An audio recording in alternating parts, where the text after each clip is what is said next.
All right, welcome everyone with Semblance of Sanity. I'm Caleb. I'm Jacob. And we're here for Bloom Into You, episode 1. A romance, but a Yuri romance. And like an actual Yuri romance.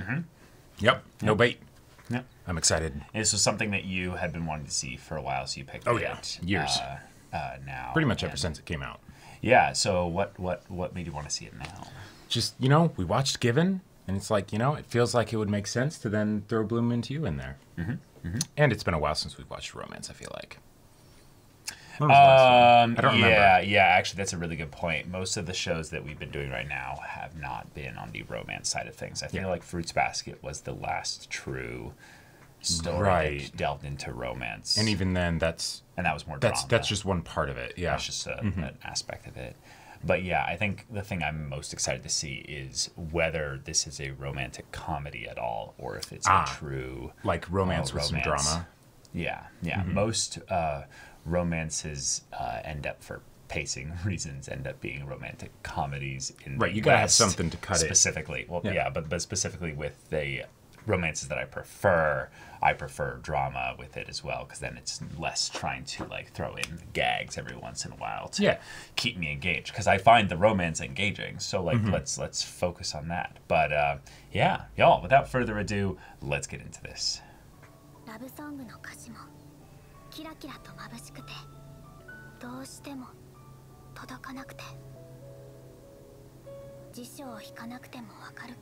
You need to experience it. You just don't know what that feels like. Cool. All right.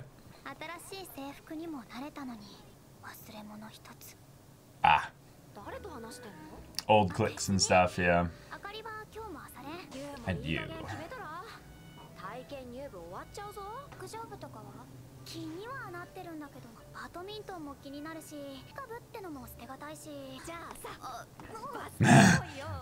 The tall Genki girl is like, basketball. Yes. That's pretty intense. Can't tell if this is a teacher or a student here. Pretty sure that's a teacher.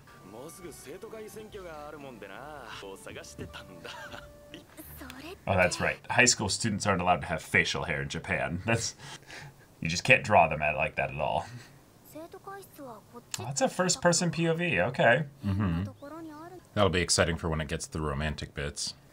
I hope it continues to that, because this might just be a first episode thing, potentially. First episodes usually have the most effort put into it. Is that the girl? Oh. Yes! Scream at her! It's super effective.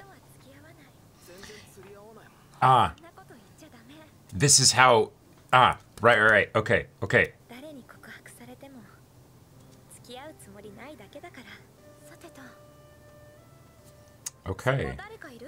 Nope.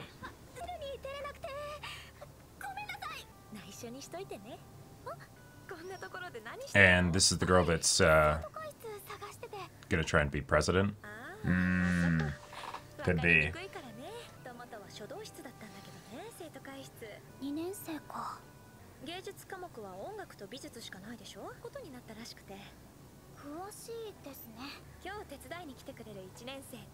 Hey, you're right. Nice.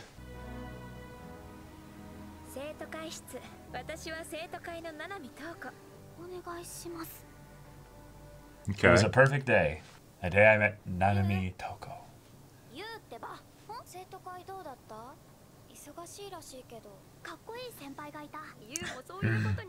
Well, maybe.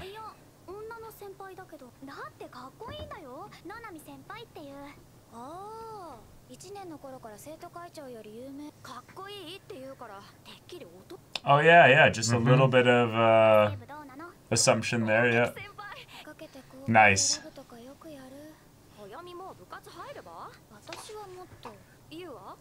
The teacher.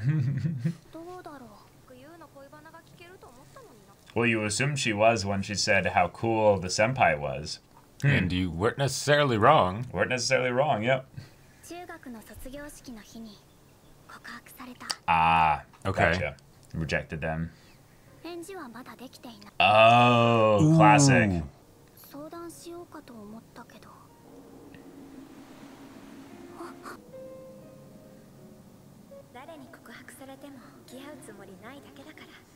Did you just figure it out? Figure what out? She's interested in girls. Hmm.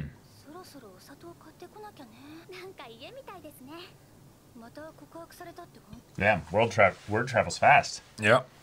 It is high school after all. Ah, that makes sense. Okay.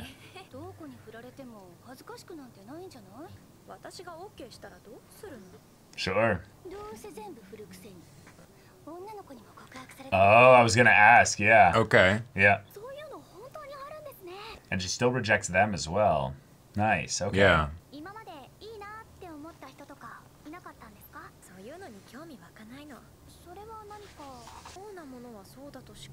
Oh, oh. Hmm. Just fixated on the lips there. Nice, nice. Yep, yep. Never had that doki doki feeling, yep. All right. She wants to experience those words as well. Mm-hmm.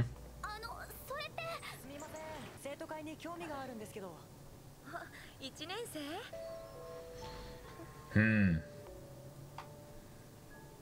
Yeah.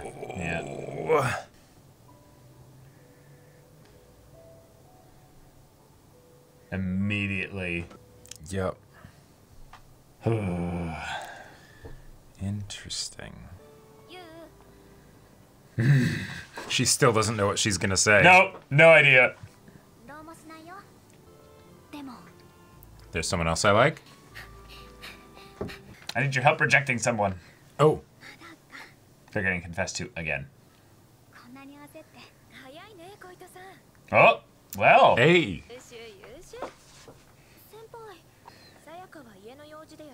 Is she gonna confess in the first episode? It's possible, yeah. Yeah, I think so. She's trying to get that confirmation of like...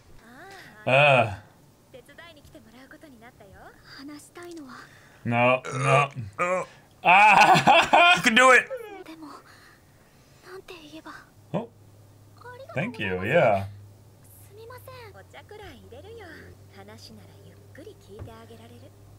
Oh. Oh. Oh. Cool, alright.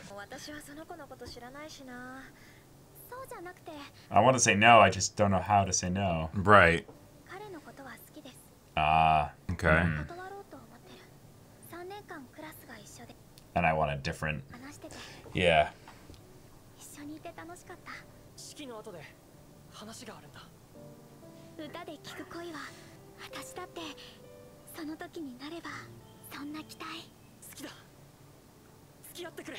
I didn't feel that.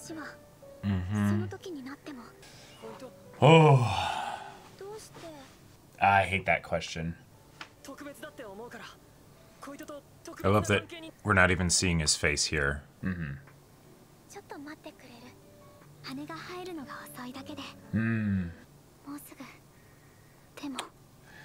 Yeah.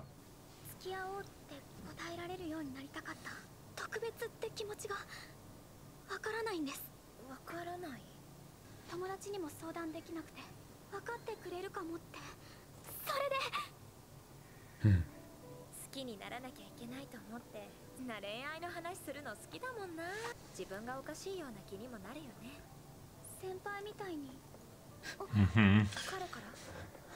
I know they didn't mean it this way, but a straight response is rather funny given the context of this show. Right, because if they were talking a while...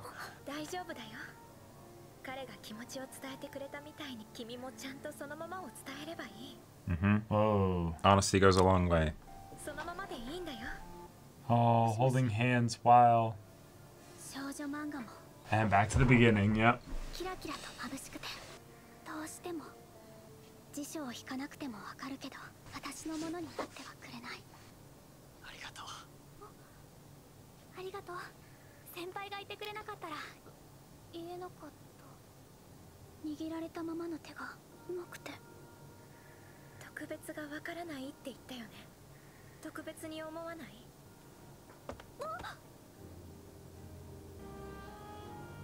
She wouldn't accept a confession, but if she confessed... Mm-hmm.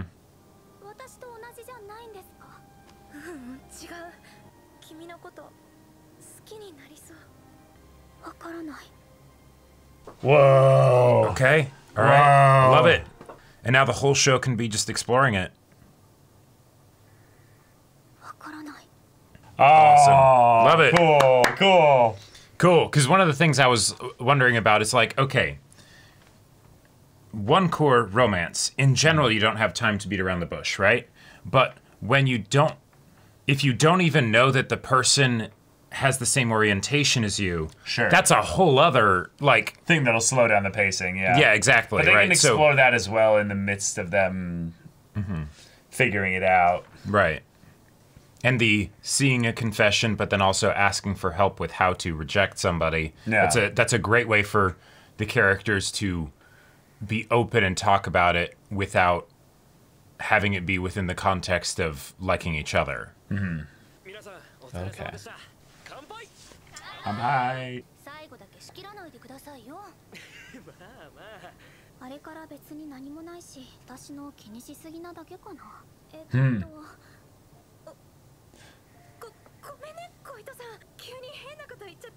Oh, she didn't see it as an acceptance because right, she hesitated. Oh, yeah. All right, we're going this angle.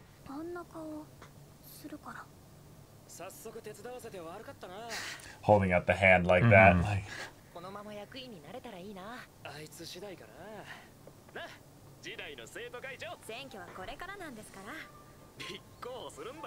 And then maybe Koito can help her while she's running, and... Yeah.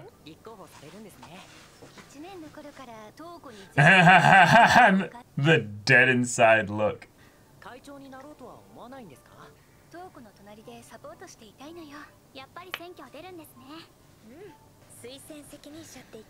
Ah.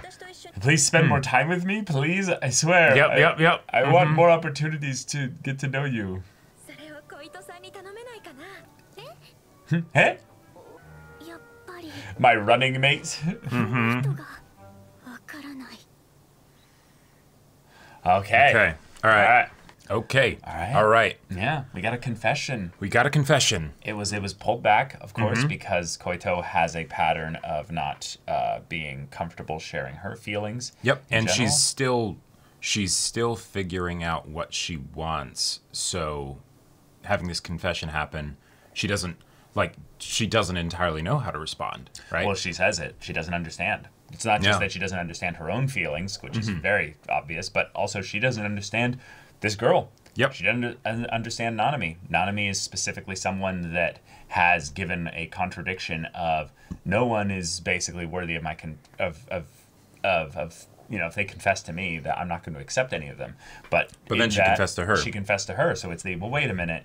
So what about me is different? And thus, we see the classic young high school teenager question being asked again of why me, which is a classic, immature sign of, someone that doesn't know who they are or doesn't see a lot of value in themselves. So they ask that question. And yet it's made perfectly clear to us because it's the thing of them sharing a similar struggle with regards to feeling like they just, there's this thing that everybody is into, right? And we don't understand it. We feel, alienated from that. Right. And so then you find somebody who is dealing with the same kind of thing. And then it's like, oh, my people. Yeah. Right. And that's fun because then if Nanami can keep up the initiative in this regard, eventually,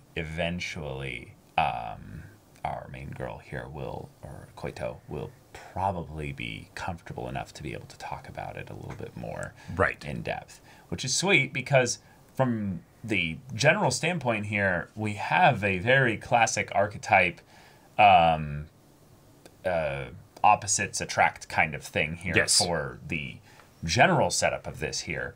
But in terms of the actual thing that they share, it's their similarities that is actually forging a lot of the attraction on the surface. So that's a fun also mix to throw into a classic romance is while their archetypes might be the opposites, their thing that's actually making them attracted to each other is the common ground. Is the common ground, which is really sweet. And because we also have now a reason for why the two of them specifically will be interacting with each other a lot, not just because they're in the student council together, but because she's going to be Nanami's campaign manager, probably. Okay, cool, awesome. That's something that I'm really glad that they put in here, given the fact that the confession was backpedaled on, right? Because the reasons for why it was backpedaled on totally make sense, and that's a cool thing to go into. Even though everything is so so obvious to us, the audience, right? To these characters as people in this situation where there's all the insecurities, and things like that. You're going to be gaslighting yourself like crazy. You're going to be second guessing everything. And even if it is stated in, like what you would think would be no uncertain terms. And so now having a way that they will interact with each other, probably one-on-one, in spite of the fact that there's still that misunderstanding going on. That's a great way to make sure that there will be plenty of progress in this regard, even if we're not going to be starting with the relationship beginning. Yeah, which is unfortunate. That's something that I was maybe... I got really excited. I was too quick to jump on that as well, because I feel like we've had enough things set up in this story that we didn't have to do this. But then if they're doing it here, it's kind of like saying, well, the whole rest of the show could be then the classic will they, won't they, until they actually have the end of the first cour here. Right, getting back to where we essentially began with in episode 1. Yeah. So I'll hold out a little bit of hope, and maybe also lower my expectations a little bit with regards to how much this is actually exploring a legit romance for a Yuri situation here, because we've already now established so now we're baiting the audience with the will they, won't they. They didn't obviously they're both into each other. That's not a bait at all. Yeah, it was well, and the issues that they were having with romance, I couldn't help but notice that it was framed as the issues with romance in general, rather than like the I think I just like girls, right? Now that could then be something where it's them discovering that, right? And clearly Nanami has a level of confidence that is going to be very helpful in this regard. Even though she backpedaled, it's like, okay, yeah, she's not absolutely confident, right? Because this is new territory for her too. Yeah. But it's something where she was willing to be like, I think I'm falling in love with you right as soon as she started to have those feelings. So, yeah. I also really like, personally, the designs of the characters having a little bit of androgyny to them. There's a little bit to each one of them that's kind of put into that fun light, where if you took off their hair, they wouldn't necessarily look like a like Nanami's face could absolutely be anime boy face. Yeah, exactly. And so I like them kind of exploring things outside of the confines of the heteronormative, gender specific kind of stuff here, because we had that immediate kind of thing from the basketball girl who is like, right, I want to talk about boys. So you have a boy you want to talk about? Specifically, no, the idea that when she's like, I think this person, the senpai I met, is really cool. It's like, basically like, she sensed the romance side of things there, the attraction. Yep. And then she's like, well, but she's a girl. And then she goes, oh, okay, well, never mind. And it's you got my hopes up. I thought we were gonna, get into some juicy, right. Gossip and now such. the fun thing about that is that doesn't necessarily mean that basketball girl is, not a fan of homosexual relationships and stuff. Sure. But it does mean that the way that Koito responds to things is very easily misconstrued as being that's true. Well, but it was a girl, which sounds like, Koito doesn't necessarily have a full bit of confidence in that either. Right, because she, the fact that she was dealing with so much should with regards to the boy that confessed to her, even though she liked him, she liked hanging out with him, all of this stuff, she didn't, she was so limited by the constraints of, society says I should, be like this or whatever, so I don't have the confidence yet to go just based off of what I want, what I think and feel, and all those things. Yeah. So that will be a wonderful point of growth, I think, for her over the course of this show. Definitely. I definitely do want to see, like, in relationship content. And you know, the show definitely could get to that point fairly quickly. I think, like, I could absolutely see Nanami inviting her to be the campaign manager, being the maybe I came on too strong, maybe you know, like, okay, I'm gonna make a tactical retreat and then like come in with a plan. To be fair, Given took like 6 to 9 episodes or so, like before that actually like fully enveloped itself. So that could also be where they take this as well. One of the things I was thinking is could also be a very fun character arc for both of them here is the idea that in a lot of ways the romance stories and the shoujo manga and all that stuff that you read and stuff sets basically this idea that it has to be some magical thing, or it has to be, you know, something built up to with all this measure. But that's not really what love is. No, that's a feeling. That's a feeling. And it's a wonderful feeling. And it's a wonderful feeling, but that's not love. Yep. That's just an aspect of love. And it's something that can happen, but it's not always going to happen. And it's not always going to happen in the way that you'd expect. So it can sometimes happen in the moments of the unexpected, where your hand gets grabbed and you get nervous and clammy and sweaty and stuff, and then it's the way that she grabbed your shoulder and kind of pulled you in and was like, I think I'm falling in love with you. You didn't understand what was going on, but you pulled back because you didn't understand a feeling, which in a lot of ways is one of my favorite like little pokes at this whole thing of there's this feeling, but I've never had it. But then I have a feeling that I don't understand. I don't know if it's love or what have you. And it's what the fuck, girl? We're all fools in love. Yeah, exactly. Like you're having a feeling that you've never had before, so you don't understand it. And you've been not complaining,